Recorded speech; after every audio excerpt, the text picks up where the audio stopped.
They just wanted to feed people. I went to SPO and I never looked back. They are a light. You feel that when you come to SPO. You know you're over your head, right? And we went, yeah. SPO helped me continue that path of service, but also in the dedicated field of helping others with food insecurity issues that I have when I was growing up. That's what we do at SPO. Hi, I'm Chris Connor. I'm the former interim executive director of Shippensburg Produce and Outreach, and now I'm a proud volunteer at Shippensburg Produce and Outreach. We just decided that we'd like to feed people produce and healthy things, and it was just, here's your fruit, vegetables. All we wanted to do was provide fresh produce to people who are getting other food pantry things that were not that healthy. People who are food insecure have limited access to food, and that limited access can come through a lack of funding, meaning that they have to prioritize a car repair so they can get to work, daycare for their children, or quite frankly, with our elderly population, money for medications. But largely the food insecurity that we hear and is very, very real throughout the country, but especially in Central Virginia and Central Pennsylvania, is that inaccessibility through funds, through personal funds. And thank goodness that's why food pantries exist to help those people. In the very short time that I've been with SPO, the demand has increased at a steady clip since July of 23. The post-COVID need for food assistance has not lessened. It has only gone up. It kept growing and growing and growing, and then COVID came. People lost jobs, people were disenfranchised, people lost housing, it just got complicated and larger and larger and larger. It grew right out from under us.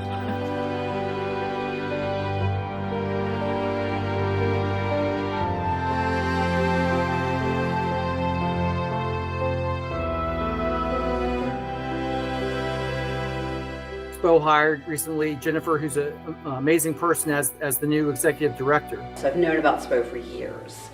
This position became available, and to be completely honest, probably ended up in my mailbox from Indeed saying, we think you'd be a good match. And I thought, okay, maybe I would be a good match. I wasn't necessarily looking for something, but I like to think that I always keep the door open to opportunities. And Chris was the interim CEO, but he didn't want to do this permanently. So we decided to go ahead and advertise. We got 52 applications. We narrowed it down to 5. We did some video interviews, and then we did the one-on-one. She did not have food pantry experience. What she had experience with was our population. And she's articulate. She's as passionate as we are.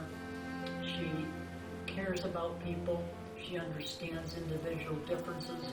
She's not locked into the one-way highway approach to anything. She listens. She connects well with people.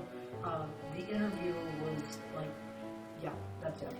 It's been a whole month now, and I still like her. It feels amazing. You are filling a need with a tangible thing. It's like, I need food, we have food.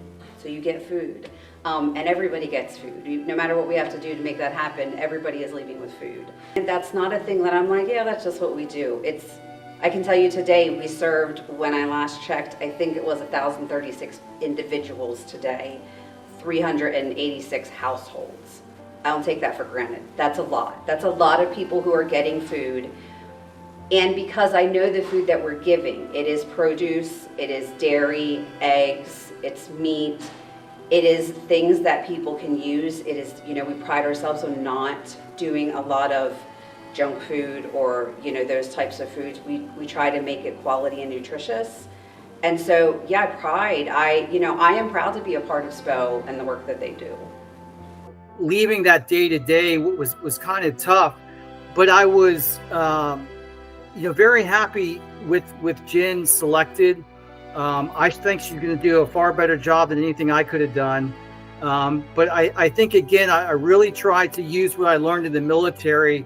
We change units so frequently that it's about the mission and the unit, not the individual. They come from military backgrounds, and when they came in, they provided a lot of structure and strategic planning to help get SPO to a place to have an executive director, to eventually take on additional employees, and to move into a new chapter. I accepted the fact early on there would be a time for me to transition out. So I had to do my duty to the organization by making it. So I think Jen is going to do a phenomenal job. She has a lot of capabilities that I didn't have. We could look back on some of it and laugh and go, we just wanted to feed people.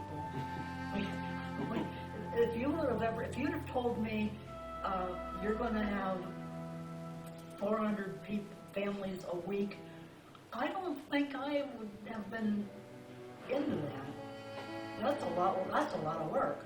We need more volunteers. We have an amazing group of volunteers, some of them who have been there since 2008. Half of those volunteers are retired individuals, older individuals who are doing amazing things but are not going to be able to continue to do that. I mean, I asked some of them to give me till the end of next year. Please don't leave me before the end of next year. But the reality is that there is going to be this migration. There are going to be volunteers who are leaving, who started it, who have been there from the beginning, and they are going to leave. And I need to be prepared to fill those positions. If you want a game-changing life experience, on Tuesdays between 9 and 6 o'clock, go to 130 South Penn Street in Shippensburg, and you will be blown away by the generosity of spirit, the dedication, the hard work, and the sense of family that you're going to find within those walls. We need more volunteers. The need that I see us struggling with in this moment is younger volunteers who are willing to commit their time on a Tuesday to come in and do it. I think once you do it, you'd be like, this is amazing. Of course, I'll be back next week. And in the agricultural area in which we live, there is no excuse for people to be hungry. Not when there's such a huge abundance where food's being wasted, where stores don't know what to do with things that they want to get the right number to sell. Why are we not reaching out to do good when we can? If you ever were like, I wonder what you do there, consider volunteering.